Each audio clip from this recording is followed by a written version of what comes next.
A Amazônia enfrenta uma seca histórica de proporções alarmantes. O Rio Negro, um dos principais rios amazônicos, alcançou o menor nível registrado em 121 anos de monitoramento.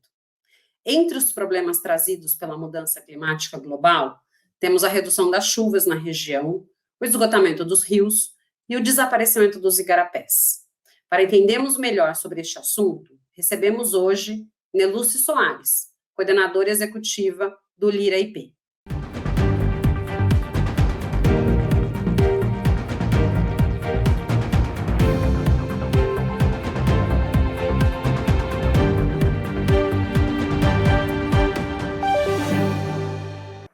Olá, no programa de hoje vou conversar com Neluce Soares, coordenadora executiva do Lira IP. Ele irá falar sobre a seca na região amazônica. Olá, Neluce, tudo bom com você? Bom dia a todos os ouvintes. Tudo bem comigo, sim. E você, Renato? Tudo jóia. Neluce, antes da gente começar a nossa conversa, conta um pouquinho para a gente da sua experiência profissional, do seu histórico. Então, eu sou bióloga, trabalho já há mais de 20 anos em gestão de unidades de conservação. Trabalho em organizações da sociedade civil, já trabalhei várias no sul do país, e agora há 6 anos eu trabalho no IP, no Instituto de Pesquisas Ecológicas, que executa um trabalho de mais de 30 anos na área ambiental e socioambiental, em vários biomas do Brasil, como Mata Atlântica, Cerrado, Caatinga e na Amazônia, onde eu atuo atualmente. Além disso, então, eu trabalho muito com gestão de projetos, apoiando comunidades locais a fazer e elaborar seus projetos, executar seus projetos, na gestão, né, em assuntos vinculados à gestão de unidades de conservação, facilitação de grupos, e também no aprimoramento e a melhor participação social nos espaços de tomada de decisão das comunidades tradicionais. Ah, bacana. E, Neluce, já que você mencionou, conta um pouquinho, né? Explica melhor para a gente o que é o Lira IP. Então, o Lira é um projeto coordenado e executado pelo IP, que é essa ONG que eu falei para vocês, e ele é um projeto que iniciou em 2019, então já está há 5 anos, e ele é um fundo de apoio a projetos de organizações da sociedade civil e associações locais de base de extrativistas e indígenas, onde elas atuam em áreas protegidas, que são as terras indígenas e as unidades de conservação.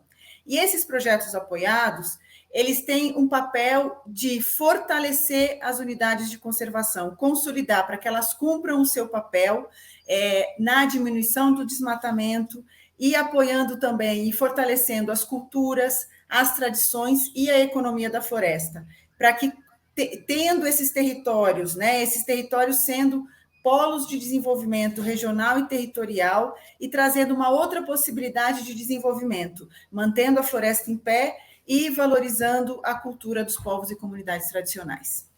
Ah, bacana. E essa situação atual na Amazônia, né, em específico atualmente com as queimadas, conta um pouco, né, em relação ao clima, como que está essa situação? Então, a gente está num processo bem sério, né? A questão das mudanças climáticas, a gente consegue cada vez mais ver os efeitos dela. Então, a gente sabe que existe, que nem na Amazônia, sempre existiu seca e sempre existiu cheias. Então, esse é o processo, né, de todo aquele bioma. Só o que está acontecendo atualmente, a gente percebe a cada ano, que são cheias e secas cada vez mais extremas. Então, esses processos, né, cada vez mais extremos, que acabam causando uma série de consequências, tanto para as questões dos povos e comunidades tradicionais, né? Então, a gente percebe que muitas vezes, eu estava numa comunidade indígena agora, que eles, normalmente, início de novembro, eles fazem a comunidade vai toda para o seu açaizal, que fica longe, para colher açaí, para depois guardar, fazer vinho, enfim, vários produtos para a própria alimentação. Eles chegaram lá, na época de sempre, estava todo açaí caído, ou seja, esse ano eles não teriam açaí. Né? Então, com essas mudanças extremas, acaba tendo os tempos estão diferentes, então todo um planejamento que é feito das culturas, da sazonalidade anda mudando. Então, está cada vez mais difícil, às vezes, de planejamento, né? Então, todo o planejamento de fazer essa questão de colheita, a questão de plantio, tudo altera, e com isso, né, fora a questão nas cidades, né, a questão dessa questão da seca, como está lá, como está na Amazônia, né, então, problemas respiratórios, então, desencadeia uma série de complicações, né, e aonde a gente percebe menos, que ainda é um reduto importante, são as áreas protegidas. Então, quando a gente vai, onde parece, em alguns lugares, um deserto, muito calor, muita poeira, e aí, quando a gente chega na floresta, onde tem a floresta em pé, onde tem essas áreas protegidas, né, que é uma ferramenta para minimizar o desmatamento, e a gente percebe isso, é um lugar onde tem menos desmatamento, a gente percebe que a temperatura é melhor, é mais amena, então ela tem uma função, você tem mais uma variedade de produtos. Essa é uma outra questão. Com as mudanças climáticas, muitas vezes quem está muito investindo em monoculturas, às vezes você acaba perdendo, né? Que nem, se aquela comunidade dependesse só do açaí, ela estaria perdida na parte tanto comercial quanto na parte nutricional, né? Então, a diversidade ajuda a minimizar as mudanças climáticas. Uhum. Isso que você mencionou, né, a questão das mudanças climáticas, a gente tem percebido ao longo dos anos a diferença no clima. É óbvio que muitas vezes de uma maneira mais sutil, mas tem alguns eventos, né, algumas situações que de fato têm chamado um pouco mais a atenção. E a gente tem que parar para observar mesmo e simplesmente, né, não dá aquela resposta, não, mas isso é um evento e nunca que aconteceu e vai voltar na normalidade. A gente não sabe se vai voltar na normalidade. E isso que você relatou da questão da mudança do ciclo, né, em relação ao açaí, é uma percepção que há muito algumas culturas, né, alguns povos já têm observado em relação a diversos outros produtos, né, o que a alteração do clima tem provocado, que você altera toda a cadeia, muitas vezes alimentar, impactando muito, né, ainda mais de povos de cultura tradicional, que dependem, que se planejam, né, de acordo ali com o clima, com as pequenas mudanças que tem, a gente observa que isso não é mais possível, né? Já não é mais algo tão rigoroso. E são coisas que realmente a gente precisa observar, né? Cada vez mais por conta das alterações que as atividades humanas têm causado no planeta, né? E me fala um pouquinho quais as ações têm sido implementadas para minimizar os efeitos dessas mudanças climáticas aí na região? Então, só uma coisa que você falou que é muito importante, que a gente tem que sempre prestar muita atenção, porque às vezes a gente ainda não tem uma visão muito sistêmica, né? O planeta é um só. Então, todas essas consequências, está na Amazônia, a seca, mas todo o sistema de chuvas do sul e sudeste, ele depende muito da Amazônia. Então, a irrigação, toda essa parte de irrigação, o custo de uma produção de alimentos para o agronegócio aumenta muito com essas mudanças de chuva. Hoje o sul tá cheio de água, né? Está embaixo de água. Então, isso acontece de uma forma sistêmica. Então, essas consequências todos nós percebemos. Isso, o custo da produção de alimentos aumenta, está já aumentando.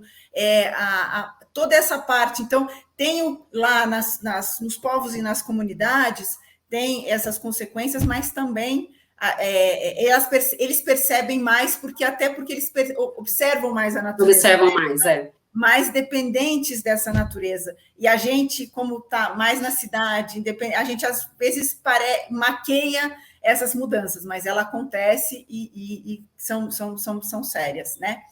E aí, dentro das ações que estão acontecendo, então, a gente, dentro do Lira, a gente apoia ações, a gente apoia 50 projetos em várias regiões da Amazônia, né? Atuando, como eu falei, nas áreas terras indígenas e unidades de conservação. Então, atuando na questão de monitoramento e proteção, então, para que aquelas próprias comunidades tenham estrutura para ajudar a proteger e fazer a vigilância dos seus territórios, né, para evitar e minimizar os desmatamentos e as invasões.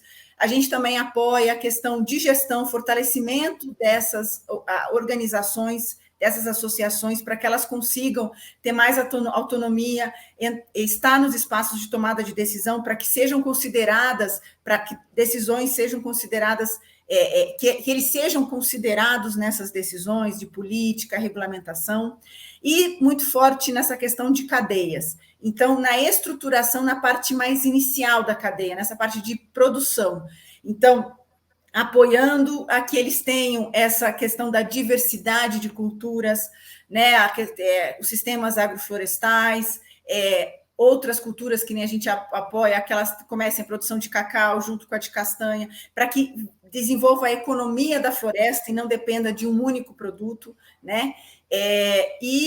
Então, de uma certa forma, a gente está atuando para que essas comunidades e esses territórios estejam mais estruturados para a melhoria de vida dessas pessoas, né, que vivem lá, como também a melhoria de qualidade de renda e segurança alimentar. E mais especificamente agora, nessa questão da seca, né, que está acontecendo, o que tem sido feito a gente tem a rede de ONGs, que inclusive outras organizações da sociedade civil e também associações de base, tem feito em rede uma campanha de apoio para arrecadação de alimentos e água para levar para as comunidades mais atingidas. Então, a gente conseguiu, esse final de semana, levar 340 cestas, 340 litros de água para essas comunidades, e isso tem sido feito todo um trabalho em rede para conseguir dar esse apoio emergencial nessa questão da seca. Uhum. Nelúcia, você mencionou uma questão que realmente é muito importante, né? E a gente precisa ficar atento a isso, da conexão que o clima tem no planeta. Então, não é porque é um evento que acontece na Amazônia, ele será isolado. Não, ele acaba tendo uma correlação com tantos outros eventos em outras localidades. Tanto que toda a questão, né, da discussão dos gases de efeito estufa, do projeto ali de créditos de carbono, não interessa muito aonde você vai implementar o seu projeto, porque o ganho não é para a localidade, é um ganho para o planeta. Sim. Então, essas ações, né, e o clima ele está realmente interconectado, não dá para a gente esquecer disso. E os benefícios, né, atuando numa localidade, você também traz um benefício para o planeta, não só para a região, mas para o equilíbrio dessa natureza como um todo, né? Então, eu não quis cortar, porque eu tinha acabado de fazer uma pergunta, né, mas achei super relevante, falei, bom, ela terminando de falar, eu coloco, porque realmente é a gente pensar no macro, né, não só na micro-região, mas é através das ações micro que a gente atinge o macro também, né, então tem essa conexão toda. E aproveitando, né, fazendo esse gancho, me fala um pouquinho qual o impacto da seca na vida das pessoas que vivem na região, já que a gente está falando aí dessas questões, dessas mudanças climáticas? Então, a Amazônia, né, esse impacto da seca é altíssimo, porque a Amazônia, a gente fala, as estradas são os rios, né? Então, todo o transporte, grande parte de logística, depende dos rios, né? Então, a seca, ela atinge tanto na questão de abastecimento, Então, em algumas comunidades, elas estão isoladas, elas não chegam produtos, então, em algumas cidades, os mercados estão desabastecidos, né? Não chega comida. Para chegar barcos, cada vez são barcos menores, que tinha, para você ter uma ideia, a gente a gente apoia muito reuniões de oficinas, a gente tinha uma oficina de boas práticas que estava sendo realizada na comunidade, perto de Humaitá, e também de mobilização, e eles estavam levando 8 dias para chegar na comunidade, que antes levava 4 dias. Então, assim, dobrou o tempo. E o risco é muito maior de quebra de motor de barco. Então, assim, ela influencia totalmente nessa questão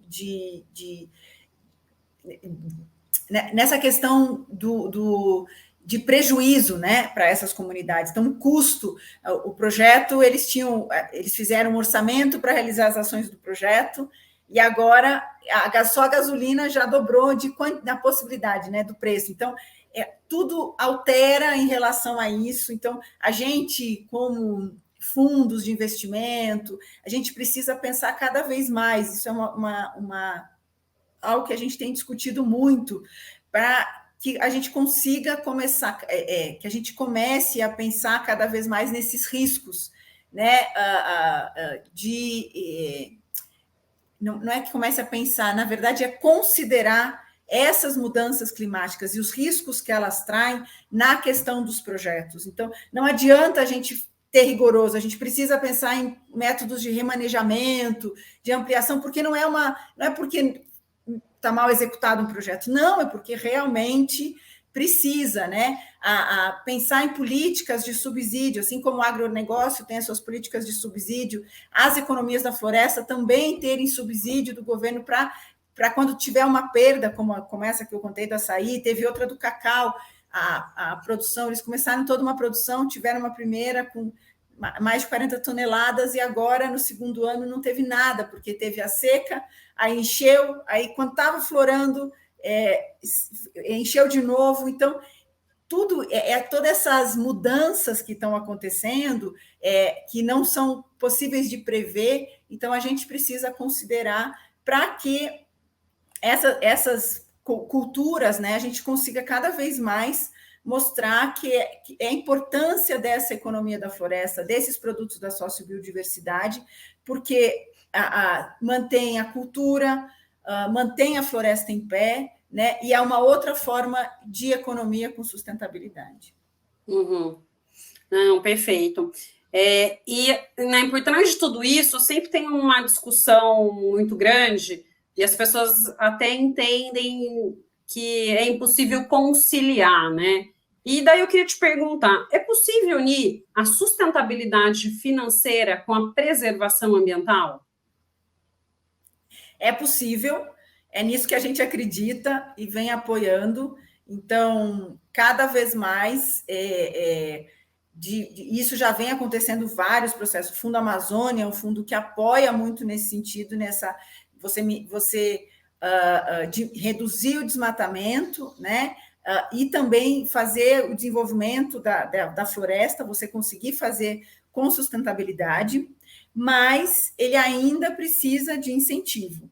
Então, muitas vezes as pessoas querem que logo dê lucro, logo gere renda, e muitas vezes é uma outra forma de pensamento de o que é o lucro para essas comunidades e povos tradicionais. Então, é a gente respeitar um pouco isso, né? Porque existe a sazonalidade, nem castanha, a gente quer o ano inteiro, né? A gente quer comer, a gente que está na cidade quer comer o ano inteiro, mas ela dá de novembro a março. Então, ela tem essa sazonalidade. Então, a gente precisa respeitar, e por isso a necessidade, o que a floresta nos ensina é essa diversidade, que ela é possível. Então, tem a época do açaí, depois a época da borracha, a época do cacau e a época da castanha, e essa diversidade traz desenvolvimento. Mas a gente ainda precisa de subsídios e políticas de subsídios a essas culturas, né? Assim como o agronegócio. A gente tem o agronegócio tão desenvolvidos. Nós no Brasil, nós somos um exemplo do agronegócio, porque teve muito incentivo, tanto, né, de subsídios quanto também de pesquisa. E aí a gente precisa das universidades pensando nessas inovações, em formas de trazer o desenvolvimento através da nossa biodiversidade. É a nossa maior riqueza. A gente tem, o nosso maior tesouro é a nossa biodiversidade, e ela pode dar. A gente precisa ter agora uma mudança de pensamento, a gente fala mudança de mindset, de olhar a biodiversidade como essa riqueza, né? E possibilidades de questão de farmácia, de ativos naturais, a questão de tecnologias. Então, é sim possível. E a gente tem, com esses projetos, a gente tem uma diversidade de experiências que dão certo, que agora precisam ganhar escala. Então, é a possibilidade. Não, e essa questão da diversidade, ela é realmente muito importante, né? Até para a gente trazer a sustentabilidade para o negócio, para os processos. É respeitar os ciclos naturais, né? Então, você saber lidar com a floresta como um aliado seu, né? Então, você respeitar esses ciclos mesmo, e realmente daí você traz a sustentabilidade, né? Eu também acredito que é totalmente possível, né? Não são questões que vão correr separado, pelo contrário, a gente tem que unir a questão da sustentabilidade com as questões ambientais, né, com a preservação. E me fala um pouquinho a respeito das áreas degradadas aí na Amazônia. Quais as ações, no seu ponto de vista, elas devem ser tomadas para realmente a gente ter uma recuperação dessas áreas? Então, já acontecem uma série de iniciativas, a gente ainda tem é importante, tem algumas regiões da Amazônia, são várias Amazônias, né? Então, a gente tem que ter muito cuidado quando a gente fala, não existe uma solução única para a Amazônia, né? Não existe uma única solução. Então, a bala de prata, porque é muito diverso, são vários ecossistemas, várias formas da floresta. Quando você vai andando na floresta, você fala, ainda eu estou na Amazônia, aqui é uma outra mudança, as cores dos rios são diferentes. Então, a gente precisa ter um olhar cuidadoso para isso, de entender aquela região, aquele ecossistema, para poder fazer uma ação mais efetiva.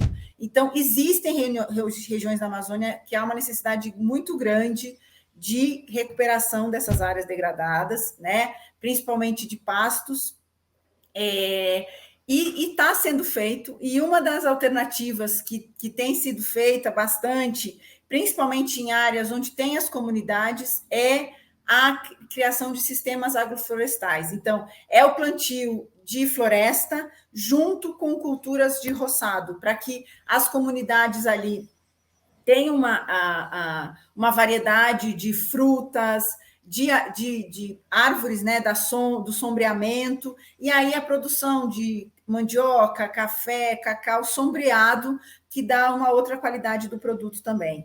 Então, e também algumas vezes geração de renda. Então, existe uma série de técnicas, existem lugares que você só cercando e deixando ali, ela vai se recuperar, porque a gente ainda tem um banco de sementes forte, matrizes importantes, tem uma diversidade, mas tem outras que não, você tem que fazer plantio mesmo de árvores, e em várias, onde tem as comunidades, onde está tendo bastante sucesso, são os sistemas agroflorestais. Tá, bacana. E, Neluce, a gente vai ter aqui em Dubai, né, agora, final do ano, a COP28. Em 2030,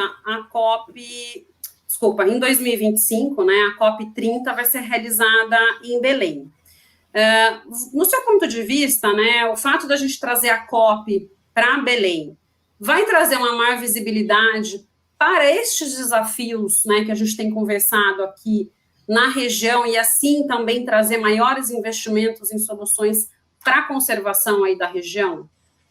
Com certeza. Eu acho que é muito... O Brasil está voltando a ser protagonista nesse tema. O Brasil foi, por muitos anos, no governo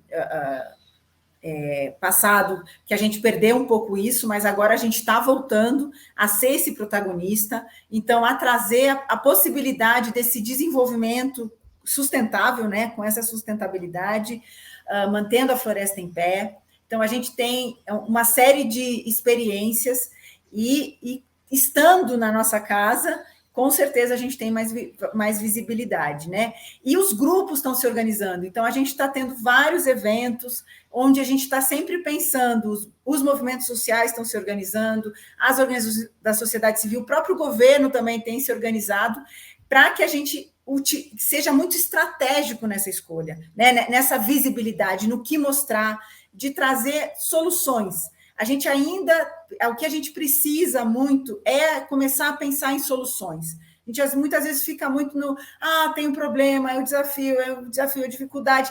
E a gente usar a nossa mente criativa, coletiva, para pensar em soluções. E aí, com essa, já tem muitas experiências muito bacanas que têm sido implementadas. Então, é levar isso, dar visibilidade a isso para conseguir investimento e a gente conseguir mais escala. Então, acho que é uma grande oportunidade.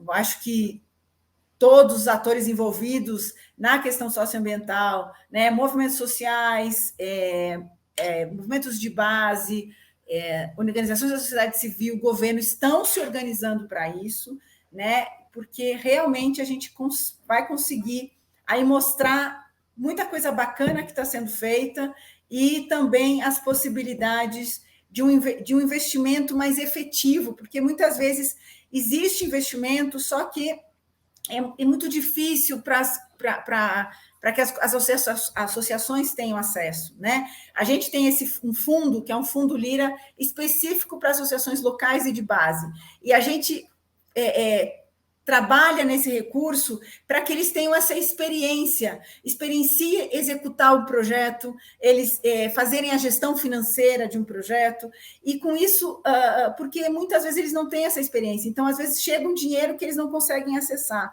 e depois eles têm alguns problemas, e isso realmente acontece. Então, a gente também precisa pensar num recurso que venha para que seja realmente efetivo e gere resultado e um impacto positivo para a manutenção da floresta em pé e a valorização dos povos e comunidades tradicionais. Bacana. Lúcia, a gente está chegando ao fim aqui do nosso programa, e para finalizar, que mensagem você deixa para a nossa audiência? Eu queria primeiro fazer um convite. A gente vai estar realizando, 22 a 24 de novembro, um seminário mostrando todas essas ações dos projetos, fazendo um seminário que a gente está chamando de Legado Amazônico, tecendo redes na gestão de áreas protegidas, e a gente vai ter momentos virtuais de transmissão ao vivo desse evento. Ele vai ser em Brasília, então eu faço um convite. Entre na nossa página no site lira.ip.org.br, lá você vai ter acesso e poder fazer sua inscrição para poder assistir, conhecer mais, saber mais desse tema, e poder aí perguntar, tirar suas dúvidas e contribuir. E, além disso, a mensagem que eu deixo é que a gente cada vez mais dê visibilidade para essas experiências nesses territórios, porque eles têm um papel importantíssimo para a mitigação e adaptação das mudanças climáticas. Os povos e comunidades tradicionais eles têm um papel essencial para a manutenção dessa floresta, e é uma forma da gente, que cada vez mais a gente dá visibilidade para isso e incentivo para que a gente aprenda a ver a floresta, ver a nossa biodiversidade de uma forma diferente, que não como de uma forma utilitária, mas sim de que a gente também faz parte e a gente consegue juntos pensar em soluções para que a gente consiga manter a nossa qualidade de vida com desenvolvimento econômico, mantendo a floresta em pé. Maravilha. Lúcia, muito obrigado pela sua participação no nosso programa de hoje. Obrigada a todos os ouvintes, agradeço esse espaço e ficamos à disposição. Um abraço. Bom, no programa de hoje eu conversei com Nelúcia Soares, coordenadora executiva do Lira IP. Muito obrigada a você que nos prestigiou até aqui. Deixe seu like, se inscreva em nosso canal e compartilhe. Nos vemos na próxima semana.